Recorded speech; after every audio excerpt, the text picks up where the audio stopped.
Hello, everyone. Welcome to Climate Talks, which is an initiative of INC and Nice Future that is aimed to understanding of energy solutions beyond the traditional scope of nuclear science and technology, and bringing these collaborative and related sectors for us to have in this platform a dialogue on demystifying the language, and discussing policymaking and so on. And our aim is that by engaging with experts from these diverse fields, you participating in that will gain valuable insights to foster collaboration and enhance our ability to communicate effectively across the different sectors. Today, we have a very exciting topic that we have two experts that are going to be able to bring their insights. We have Ben, who is the Assistant General Counsel for Nuclear Programs at the Department of Energy, providing legal advice on nuclear energy, science, and AI. He played a key role in developing the department's Price-Anderson reports and represented the department in international nuclear safety negotiations. Ben is also a member of the IAEA International Nuclear Liability Experts Group and Vice Chair of the Nuclear Energy Agency Legal Committee. With us, we also have Megan. She's a general attorney in the Office of the Assistant General Counsel for Civilian Nuclear Programs at the Department of Energy of the United States. She joined the department in January 2022 from Fewsburg, Winthrop Shaw Pittman, where she practiced focus on nuclear regulatory issues, international nuclear liability treaties, and clean energy deployment. As part of her pro bono work, she also served as fellow for the Good Energy Collective, a progressive nuclear energy policy research organization. So I want to welcome our both speakers of today. And before we dive into the topic, I just want to give a brief introduction of what is INC and what is Nice Future. So INC is the International Youth Nuclear Council, Nuclear Congress, which is an organization that is comprised of more than 100,000 young professionals and supporters from all over the globe. We focus on professional development, growth of young generation networks across multiple countries, and not only the professionals part, but the students as well. We have an aim to communicate the uses of nuclear power in its applications, including as part of the clean energy transition. And we look for establishing mechanisms to integrate young voices into decision-making processes. And knowledge exchange. And on that note of knowledge exchange, to introduce myself, I'm Alice Cunha da Silva. I'm the Vice President of Knowledge Transfer and Management elected in INC. We also, for the ones that want to be more involved, we have different activities. INC have a biennial congress. We just had one last month in Abu Dhabi, and the next one is going to be in 2026 in Avion, France. We have climate actions where we participate on COP and other related activities, participating on climate forums and engaging with nuclear and non-nuclear organizations that are advocating for solutions for climate change. We have these partnerships with Clean Energy Ministerial, Nice Future Project, and engage with the UNFCCC. On the professional development side, we have initiatives such as Innovation for Nuclear, Leaders for Nuclear, which is a professional development program, mentoring programs, and several discussions throughout the year to enhance these knowledge transfers between generations and between different fields. And we support local and regional YGNs, organizations of young professionals in each regional country, not only on their activities, but if a country wants to start up their own YGN, we also support them. And I see John joined, so I'm going to pass you the word so you can introduce Nice Future. Thank you, Alice. Can you all hear me okay? Yes. Perfect. Good morning, good afternoon, good evening. Again, thank you for joining the Climate Talk. Um, I'll give a brief overview about what NICE Future is. So NICE stands for Nuclear Innovation for Clean Energy Future. It is one of the initiative of the Clean Energy Ministerial. And the objective of NICE, we realize that no one size fits all solution. So we have a conversation with clean energy community and figure out diverse solutions, energy solutions, including nuclear, and how we all can work together in an integrated energy systems. On the left hand side in the image, you would see one of the products or one of the work that we do, which is publishing and compiling case studies and publishing those in those five thematic areas. We have already published volume 1 and volume 2 on this RISE 3D, and we will be publishing volume 3. So if you have any interesting case studies, please feel free to reach out. And then on the right hand side, you would see those four focus areas, right? So again, we encourage engagement, provide access to expertise on cutting edge technologies, and we train decision makers on nuclear energy topics. And as Alice was mentioning, again, collaboration partners are key role. And at the bottom, you would see our external partners that we closely work with, and IONC is one of them, and we are proud to have IONC as a partner to host the climate talks. Next slide, please. So NICE Future Initiative, basically, we have 5 pillars. So the first one is messaging and communication, and the climate talk that you are listening in today falls under that category. Then the next one we have is advanced reactor technology and innovative renewables, right? How renewables and nuclear can work together. And then we have economic modeling and finance.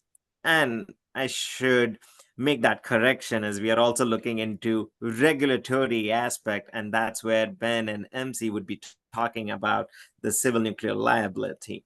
And then we have the non-electric application, and then the last but not least, which is the technical development, mentorship, and workforce development.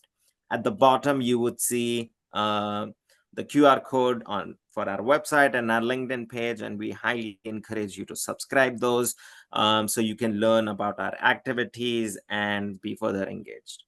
So thank you all for dialing in. Back to you, Alice. Thank you very much, Joe. So I'm going to pass the floor to Ben and Megan. As we mentioned, the topic today is nuclear liability. And it's a very important topic because as we lean into nuclear power for a cleaner future, strong liability frameworks help manage the financial and legal risks of nuclear, making our sector more attractive for our investments and innovation. So I'm very excited to hear what they have to bring. And I'll pass the floor to them now. Thank you, Alice. You've already introduced me and MC to the group, so I'll just begin. And can we move to the agenda? We're going to begin by telling you why is nuclear liability important. I suspect a lot of you have never really focused on nuclear liability. I know most of the people we deal with, when they first hear about nuclear liability, especially if they're nuclear engineers or people who want to get things done, they go, why do we have to talk about nuclear liability? We'll tell you why.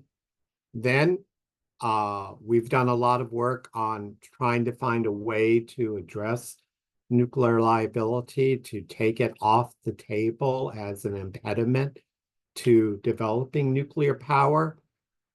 That's the global regime. We will tell you about that. And then we'll tell you about the benefits of that global regime, why it's good for the public, why it's good for industry. And let's go to the next slide. We are talking about clean energy. And what's so very important, and it's been recognized we can go back to COP28, where John Kerry made it clear, you can't get to net zero without nuclear power. Secretary Granholm made it clear that we need to be building nuclear. So nuclear has an important role to play. So why is that it's important? Why is nuclear liability important for that? Well, you have to have effective liability regimes to achieve the full potential of nuclear power to provide clean, secure, and affordable energy. And there are two reasons for that. And I worry sometimes when we do these discussions, it sounds like all we care about is industry, about the commercial aspects of a nuclear project. But the most important thing for nuclear is public acceptance. It's that the public has to believe in nuclear. And one of the most important elements in that is, are we carrying out our nuclear projects in a way that's consistent with what we now are calling energy justice here at the department? I can tell you in other countries, in Canada, it's called the social compact. In a lot of Latin American countries, they make it part of human rights.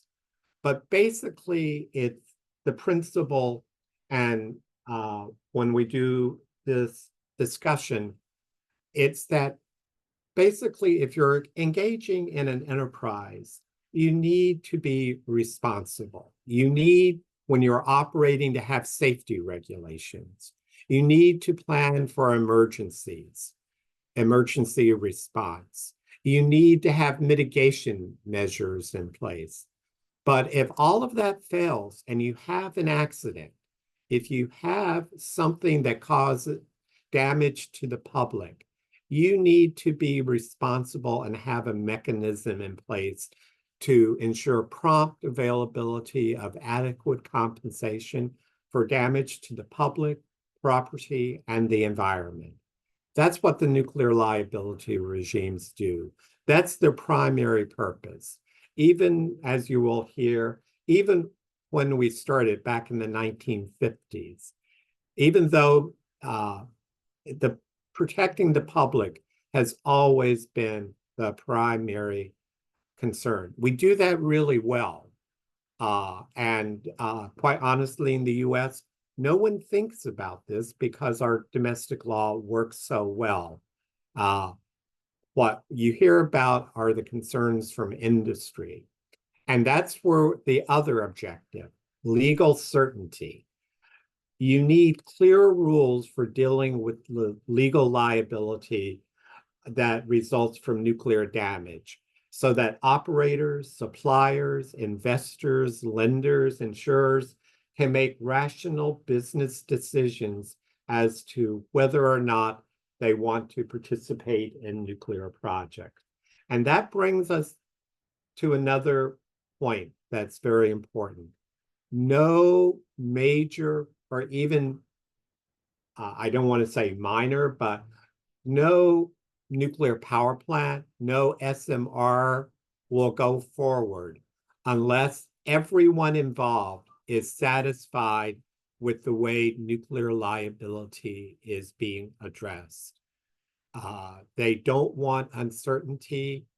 They're looking at potential multi-billion-dollar litigation where they could be, what they often say is, we're not going to bet the company. We need some certainty as to what is our exposure. So this legal certainty is very important. And I can tell you that there are a number of ways to deal with it. The best way is to have a global regime that everyone who might be affected, countries with nuclear power plants, countries without nuclear power plant that might be affected by an accident, to have them all members of the same regime and applying the same rules. And again, that's what the Convention on Supplementary Compensation for Nuclear Damage is intended to do. We're going to call that convention the CSC, Convention for Supplementary Compensation. That's when we are referring to the CSC, that's what we're talking about. Next slide. How did we get here? As I said, back in the 1950s, the US changed our Atomic Energy Act to allow the utilities to build nuclear power plants. We did that in 1954, and nothing happened. And it was a lot of work to change the Atomic Energy Act. And so Congress was a little annoyed. And so they had hearings, and they called in the utilities, they called in the investors, they called in the suppliers. They all said, we want to build nuclear, but concerns about liability are keeping us from doing it. So Congress, they talked to some of the top tort professors in the country from Yale, Harvard, and they came up with a system to deal with nuclear liability. They basically left normal tort law in place, and they came up with a system of private insurance, government indemnifications that worked together to basically make the operator responsible for a set amount, and then to have provisions where the US government would deal with anything above that. That is called the Price-Anderson Act. That was enacted in 1957, and we built 100 nuclear power plants on the basis of that act. We would have built a lot more if it hadn't been for 3 Mile Island, which basically stopped nuclear for 20, 30 years. But the Price-Anderson Act provided the basis for us to build nuclear. Again, we had to deal with nuclear liability before we could build any plants. Western Europe wanted to develop nuclear power, and they learned from us. They knew they needed to deal with nuclear liability. They called up the same law professors we used. And being law professors, they were thinking about this issue, and really in like the space of 3 or 4 years, they came up with a much simpler system. They basically replaced normal tort law with a system that channels all the legal liability to the operator, requires the operator to have insurance, and has a lot of other rules. Those are the principles that MC is going to tell you about. But the West Europeans adopted those principles in something called the Paris Convention, the 1960 Paris Convention. The IAEA, that was adopted under the auspices of the OECD, the Organization of Economic and Cooperation and Development. The IAEA saw this and decided we need to do a convention that has those same principles for the rest of the world. The Paris Convention is basically regional for Western Europe. So the IAEA in 1963 adopted something called the Vienna Convention, which basically had the same principles as Paris. To be honest, the Vienna Convention never really caught on. The Paris Convention was a very robust system that they used in Western Europe. The Vienna Convention, country here, there, joined, but none of the major nuclear countries outside of Europe joined it. So, but those were the two conventions. Then what happened? Well, Chernobyl happened. And Chernobyl made, again, people in Western Europe, they realized, you know, we're suffering damage from an accident in the Soviet Union. Soviet Union doesn't have domestic law that channels or makes the operator liable. You really don't know how the liability is going to be dealt with. And there are no treaty relations. So we can't go to Russia to sue. Basically, the West European countries wound up, to the extent there were millions and millions of dollars of damage in Germany, Scandinavia, and to the extent that damage was compensated, it was compensated by the governments of the countries where the damage occurred, not by the Soviet Union. So there was this push. We need to have a more enhanced principles, and we need to have treaty relations with everyone who might be affected. That led to first the joint protocol, which would link Paris and Vienna. But as I said, Vienna didn't really cover that many countries. So in the 1990s, there was a push to enhance the system. And so they did several things that MC will tell you more about, but they raised the compensation amount. They dealt with making the definition of nuclear damage more expansive. They dealt with concerns of countries that might be affected by maritime shipments of nuclear materials. They did a lot of enhancements. And as part of that, they developed the Convention on Supplementary Compensation, which was designed to basically fit over the Paris Convention in the Paris Convention, the Western Europe, those countries that belong to Vienna. And over time, the Vienna Convention really became the convention that covered Eastern Europe. 97% of the power plants covered by the Vienna Convention are located in Eastern Europe. The Vienna Convention covers all the East European countries. But countries outside of Europe, the US, Japan, India, none of them, Canada, none of them belong to the Vienna Convention. So they came up with something called the CSC, which is basically designed to cover people who want to belong to Vienna, people who want to belong to Paris, and those countries outside of Europe that with major programs that for whatever reason were not members of Paris or Vienna. So that's how we got to where we are today. Next slide.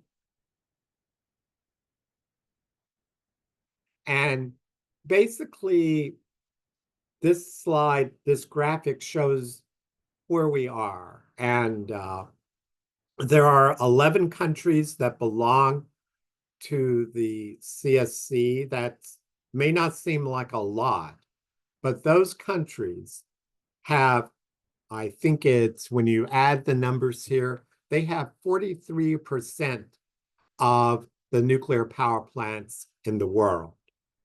The Paris regime, that's Western Europe, they have 21%. The Vienna regime, they have 17%. That 17% is mostly Russia and Ukraine. They're the only countries that belong to the Vienna Convention that have more than a handful of nuclear power plants. So the CSC is growing. Outside of Europe, it covers, I think, about 65% of the nuclear power plants in the world. So the CSC is growing. We're on track to become a global regime. There are a number of people promoting it. And I think with that, I'm going to hand it off to MC for a few slides. Thanks so much, Ben. Ben and I often joke when we talk about nuclear liability. It is one of the first questions that an investor or a supplier will ask about when you're thinking about building a new nuclear plant in a country. And oftentimes it's one of the last questions I think that policymakers think about. We operate in this space where it's always important, but hopefully never urgent. So it's good to take the time to understand these issues. And I wanted to talk a little bit about the theory behind nuclear liability. You heard Ben talk a little bit about the early development of nuclear liability regimes in the US and Western Europe in the 50s and 60s. And I try to think about it a little bit like a three-legged stool. So you have the private nuclear industry on top, and that's being held up by three different prongs. So each reactor is required to take out a certain amount of insurance itself, but the government can step in above that amount of insurance or above a limit of public liability. However, when policymakers were developing these laws, they didn't want to provide private nuclear reactors with an unlimited amount of liability. They wanted to incentivize that they are able to obtain, insurance that they can get in the private market, but know that there was a cap on that amount, because if you have unlimited liability sometimes in your laws, there was a concern that it could incentivize less concern for safety or liability, thinking that the government would cover it in the future. So that's why when you have that middle prong, the statutory limitation of public liability.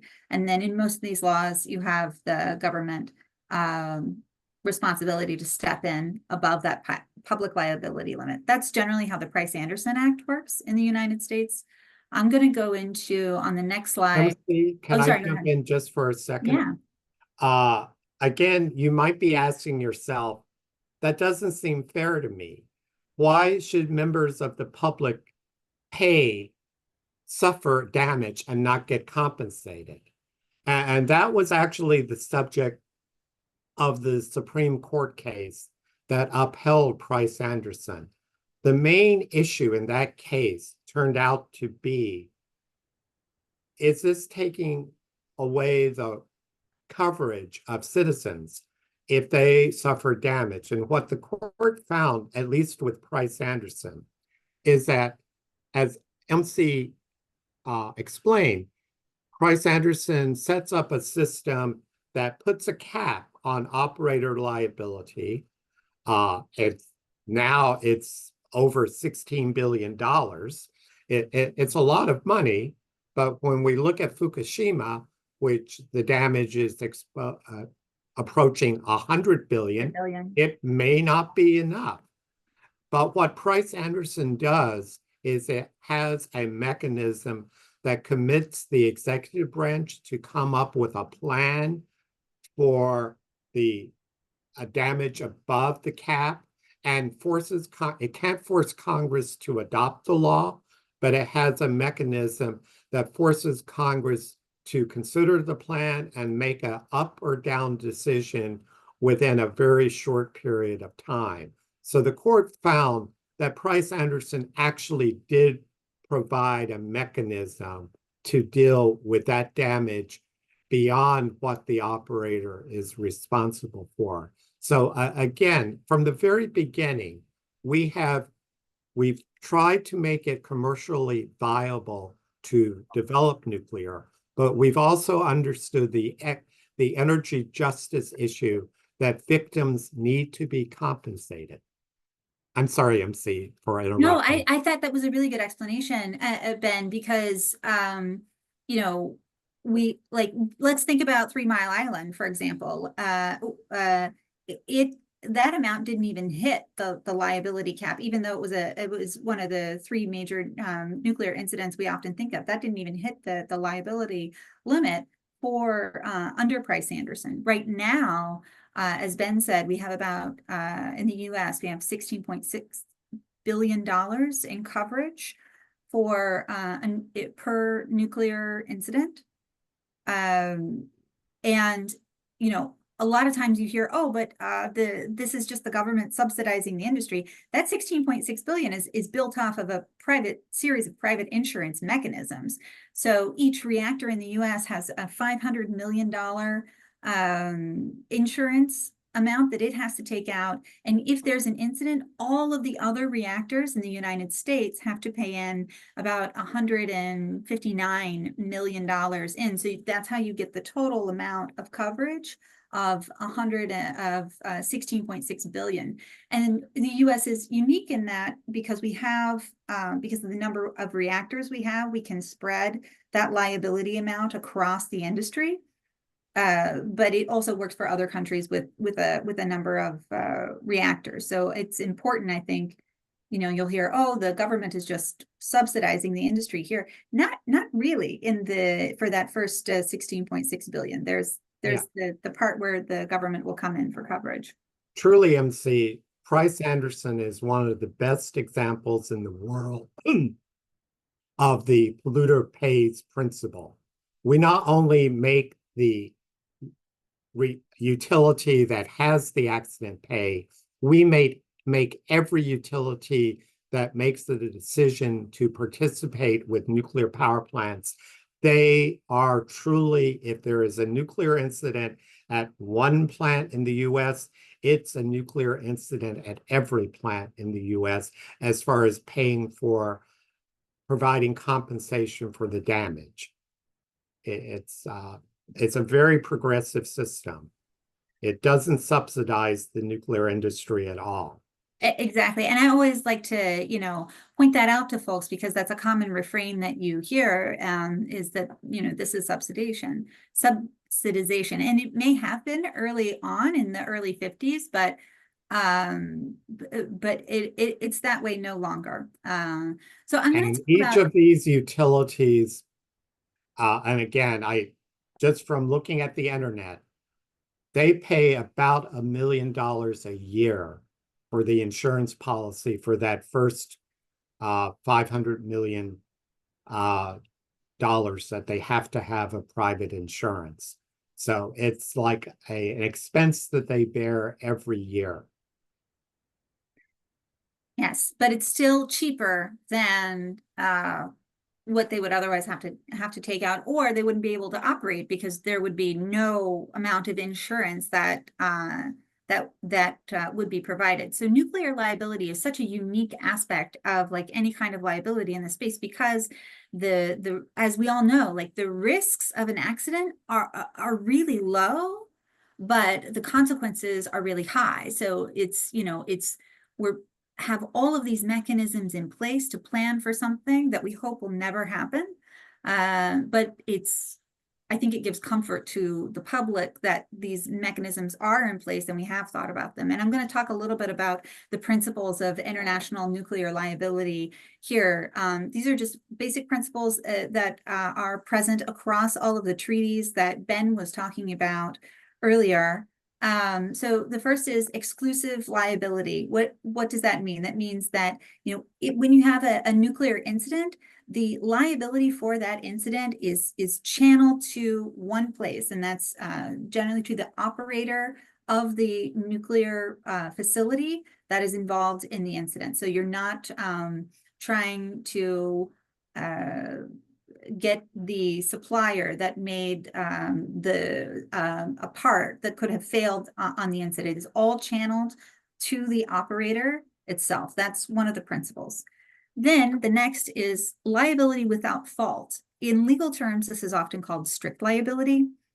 But what this means is that the operator of the nuclear installation is going to be liable, whether it was their fault or not. And why do we do this? Because we don't want potentially injured persons to have to spend a lot of time in court proving negligence or proving that the operator was at fault. This is one of those things that ensures that we can get compensation to victims quickly is by having strict liability in place. And that's one of the other unique things about nuclear liability. You'll see strict liability in other types of tort law, but you'll always see it, I think, in nuclear liability. The third is a minimum liability amount. So in order to be part of a number of these treaties, all the other parties will say, hey, if you want to be a part of this treaty with us, you need to set a minimum amount that your state will pay or the operator will pay in case there's a nuclear incident. In many cases, it's the operator that pays that first set amount. And if the operator can't pay it, or they haven't established that initially, the state will step in for that difference. But it's an international commitment in these treaties. The fourth is mandatory financial coverage. So this is just requiring that the reactors take out insurance, whether it's through a private insurance scheme, or it can sometimes be through state schemes. Then there's a limitation of liability, or a statute of limitation. So how far in the future can potentially injured persons make claims under the nuclear liability regime? This is interesting because a lot of the regimes will provide flexibility for domestic law. So if a state has its own laws and rules and regulations about statute of limitations, the treaties can sometimes set a minimum amount, or they can defer to the state. But there's always something in the discussions about the statute of limitations. The sixth is really important. So it's equal treatment of victims regardless of nationality. So this is the non-discrimination principle within the geographical scope of the applicable convention. That means that if you have a nuclear incident on the border of a country, even though there's going to be a lot of claims coming from the country where the reactor is placed, there's probably also a lot of claims coming from that border country as well. And within those fund limits, especially in the international scope, we want to have a non-discrimination principle for those supplementary funds and equal treatment for those victims.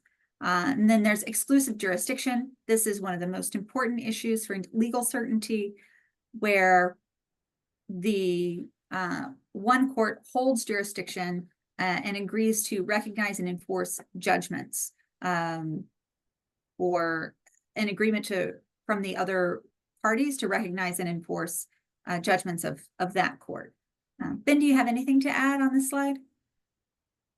I think that was pretty concise and to the point, and we're probably need to keep going on time. So I'll talk a little bit about some of the early 1963 Vienna Convention that Ben mentioned at the beginning, that had a liability limit of $5 million, right? That's not going to do anything for a nuclear incident today. So a lot of the discussions around nuclear liability are the limits here. For the Convention on Supplementary Compensation, we have the Tier 1 compensation is 300 million special drawing rights, or about 400 million US dollars. With the current parties, that equates to about 550 million total in the supplementary fund. If all countries join under this regime, it'll get to about $950 million. The way the supplementary fund is paid, it's weighted so that the payment primarily comes from 90% of the funds are paid for by those countries with nuclear reactors. And then the remaining 10% of the fund is allocated based on a country's UN rate of assessment, in terms of fairness and countries' contributed GDP. But this is basically an arrangement saying, hey, if you're a member of this treaty, you have to set a certain minimum amount if there's a nuclear incident in your country. And if you go above that amount, all of the other parties will come in with a supplementary fund and help you pay that and defray the rest of the costs for the nuclear incident. MC, Mhm. Just to, oftentimes there's a question we get, $400 million doesn't seem like very much for a nuclear accident. How did you come up with that number? That number was developed in the 1990s when we were negotiating the revisions. And basically, it represents the amount of insurance that the nuclear insurers were willing to make available in the 1990s. And again, we were dealing with a number of countries to get consensus. And there were countries that didn't want to go to that amount. There were other countries like the US which argued for a much higher amount. But basically, there was a consensus that the minimum amount should be at least the amount of insurance available. That's how we came up with the 300 million special drawing rights. Again, there is nothing that keeps a country from making that amount higher. The US makes it 16 billion. We are the highest amount that has to be guaranteed in the world. But again, that's how we came up with that 300 million special drawing rights amount. MC? And on this next slide, we talk a lot about with nuclear projects, one of the highest costs for any nuclear projects right now, especially, are the cost of capital, because the loan terms are so long and then for such large amounts. So, in thinking about a strong nuclear liability regime for a country, especially one that's looking, a new nuclear country or a newcomer, it's important to have a strong liability regime and add this legal certainty, in an effort so that investors can look at this and have more certainty, and thus hopefully a lower cost of capital. Even just 0.1% lower cost of capital can result in massive savings for the types of investment that nuclear projects require. And as Ben mentioned earlier, the contingent obligation amount for the CSC is really less than what the annual insurance amount would be, in the US, if you're talking about an annual premium here. So what we're trying to say is it's actually cheaper. It's a lot cheaper to enter into a multilateral liability regime than try to create the insurance or to create the market yourself. And it works when you have a lot of collaboration, and the more countries that you have participate, the better. I'm going to hand it back over to Ben to talk about the benefits of an international liability regime, noting that we do have a couple of questions in the chat, and I know we want to save a few minutes for questions, so we'll try to move quickly through the rest of the slides. Yeah, the benefits. What happens if you don't have a global regime? Well, you have normal tort litigation, and this would be your worst nightmare of complex tort litigation. You would have lawsuits around the world. You'd have multiple defendants, operator, suppliers, lenders. You may not think that banks would be sued, but the banks think that they might be sued. XM is one of the entities that's most concerned about nuclear liability.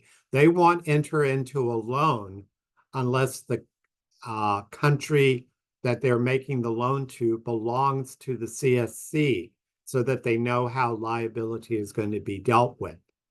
But these concerns, you might not ever get to litigation, because if you don't deal with liability, as I said, in a way that's acceptable to everyone, suppliers want supply goods and services. Lenders want provide money.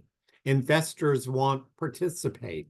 So really, the absence of an effective global regime has a very detrimental effect both on the public, because in complex tort litigation, the only people who see money in the first 10 or 20 years are the lawyers.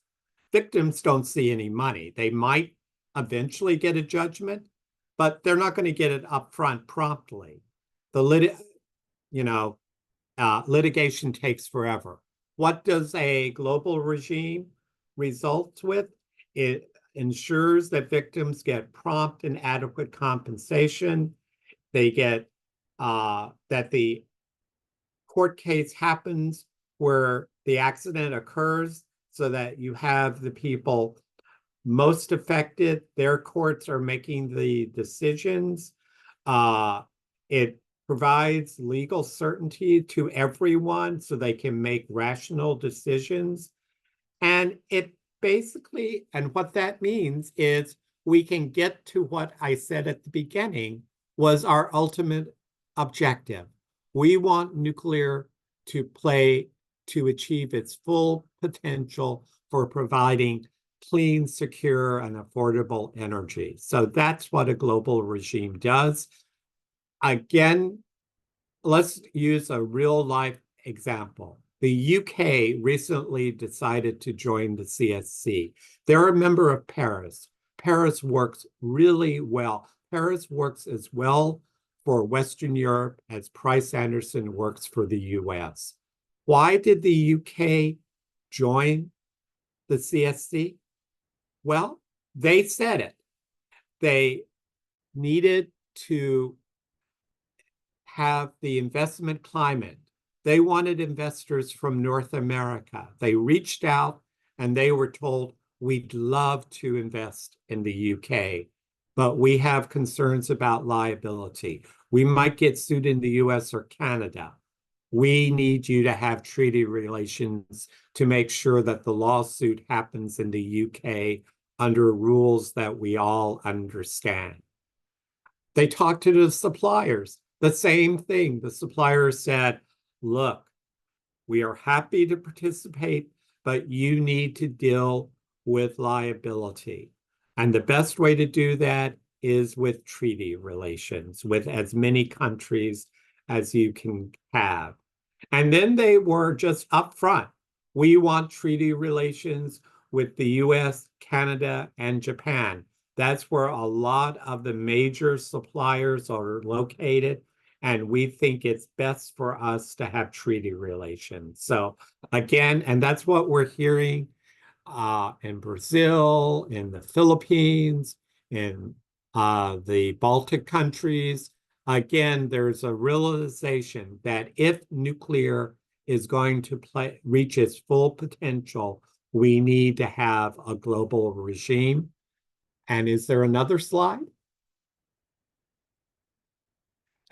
Questions. And if you want to find out more, use this code and it will take you to documents that the IAEA put together that give you some basic information on nuclear liability and the CSC. And I think now we're ready for questions. Thank you very much, Ben and Megan.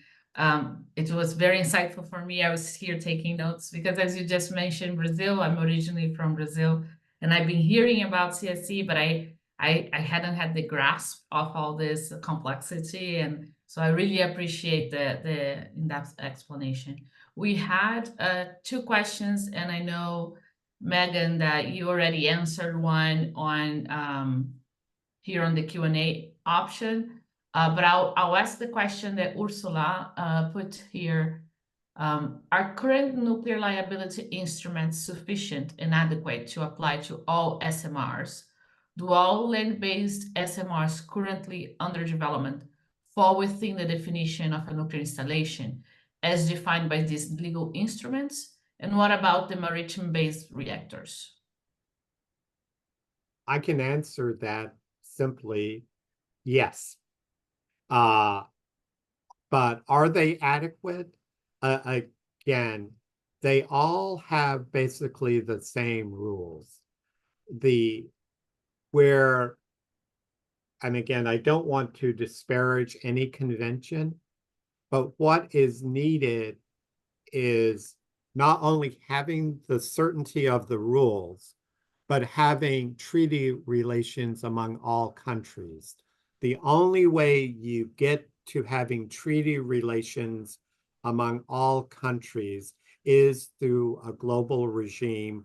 The only convention that has the potential to be a global regime is the CSC, because we didn't get into it, but it's designed that if you belong to Paris, you can join basically without changing your laws. If you belong to Vienna, the same thing. And if you don't belong to either, like the US, Japan, Canada, India, China, Korea, you can join the CSC as long as you sign up to the basic principles that MC outlined. And to be transparent, there is a special provision in the CSC that allows the United States to join without changing our national law, because as we explained, between 1957 and 1960, the law professors came up with a different legal theory, which is simpler and, I'll be honest, probably better. But the US is, our whole system is premised on Price-Anderson, and we've been told we can't change that. So the CSC has a provision that allows the US to join without changing our national law. It requires other countries to have national law that are based on the principles that MC outlined. Thank you. And just to On maritime, we basically go ahead. have looked at that. And basically, I won't go into all the details, but again, the legal principles would apply to floating nuclear power plants, basically, that are used to provide power. Yeah, and I think, to Ursula's question, I think the definition of nuclear installation is always really important to look at when you look at any treaty. In the CSC, the definition of nuclear installation is quite broad. It's, it talks about, what has it been, the ability for a sustained fission reaction? It basically covers any nuclear reactor, or it actually is broad enough to cover storage facilities, processing facilities, fuel fabrication. It can cover, but so it does cover that. It's a very broad definition. SMRs are just a subset of reactors. So there's a definition for nuclear reactors, and then there's a definition for nuclear installation, which can be even broader. So I think it's a good question by Ursula. So I have a follow-up question on the definition. Does the research reactors, do they fall into the same category in that, because it's also sustained fission reaction?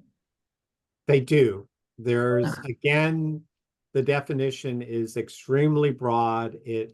The only thing that's really excluded are reactors that are used for military purposes and reactors which are used to provide propulsion for ships.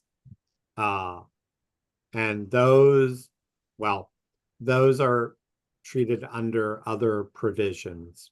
They vary, but anything which is used to provide power for the grid, anything which is a research reactor, all of those are covered. I do think there's a debate right now on low risk installations and how different categories of reactors are being defined in these treaties as low risk or not. And there was an interesting paper in the Nuclear Law Bulletin from the NEA that went through the SMRs and the different treatment of how SMRs could potentially be treated under different conventions. So I really encourage anybody interested in this. I don't know if I necessarily agree with everything in the paper, but I thought it was a good, it set out a lot of the issues to consider. And I know that there are debates about,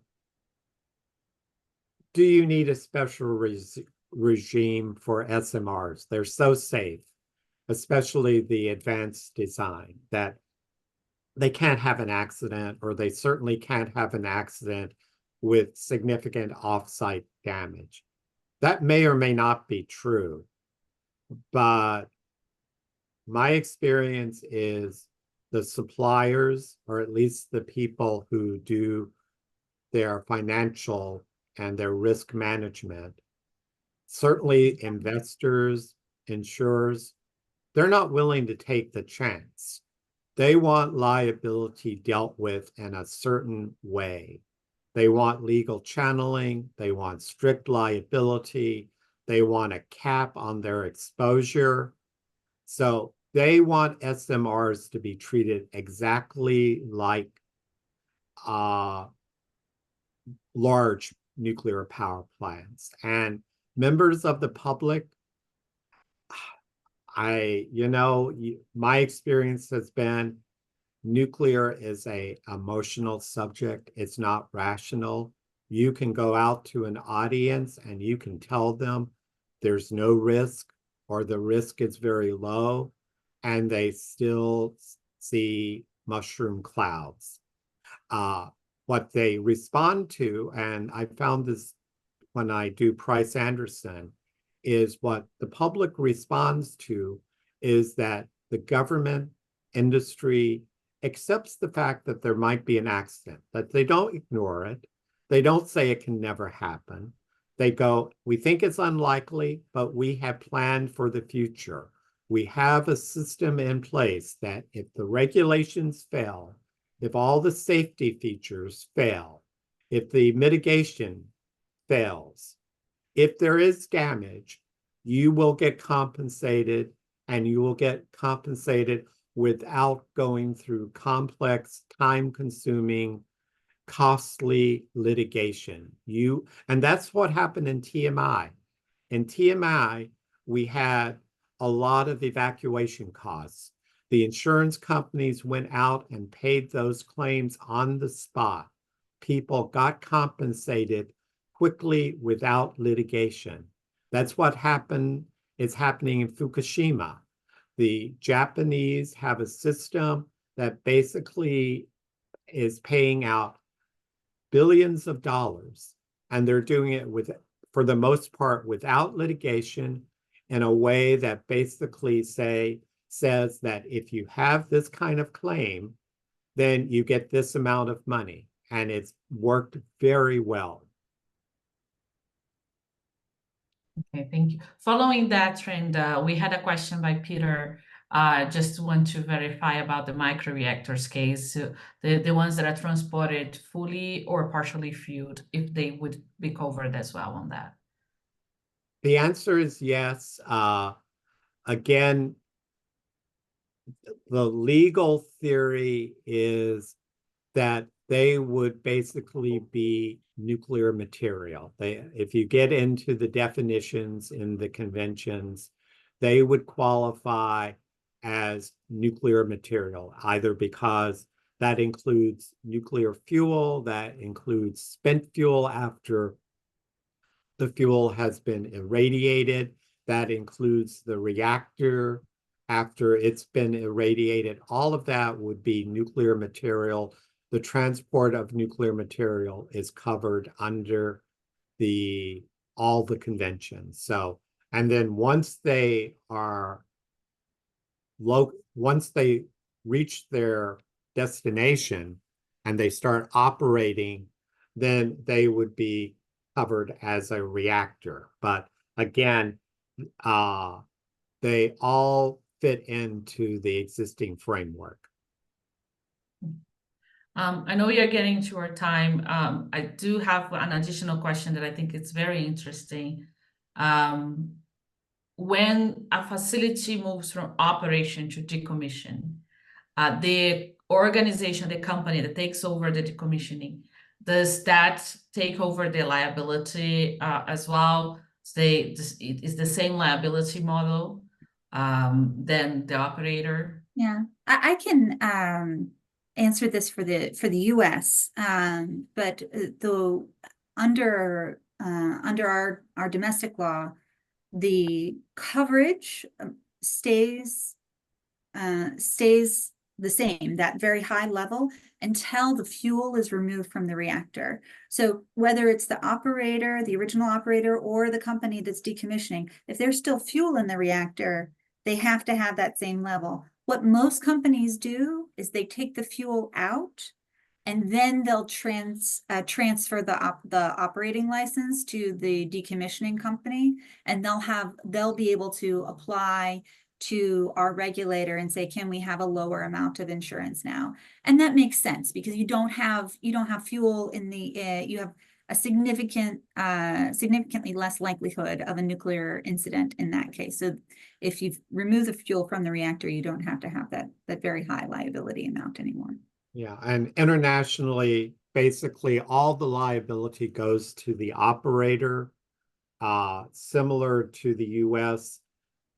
When you get to decommissioning, if the operator is the entity doing the decommissioning, that entity will be responsible. As MC alluded to, there is a discussion going on in many countries about what is a low-risk facility. One of the aspects of that is a facility under decommissioning a low-risk facility? That doesn't take it out of the system, but it allows you to provide a lower limit of liability for the operator. Again, under the international instruments, if a country decides to identify a facility as a low-risk facility, that lowers the operator limit, but the country that makes that decision has to guarantee the amount of between the 300, whatever the normal amount is, and that lower amount that was created for a low-risk facility. But again, it is an issue that people are thinking about. Okay. Well, we are getting to the end of our time. Well, we already passed a little bit. Really appreciate your support, Ben and MC, your availability to talk to us today about this important topic. And I want to thank also all the participants that stayed with us in this discussion. Please use this QR code to find more information, and keep an eye open for our next climate talks. Thank you very much. Thank you. Thank you. Bye-bye.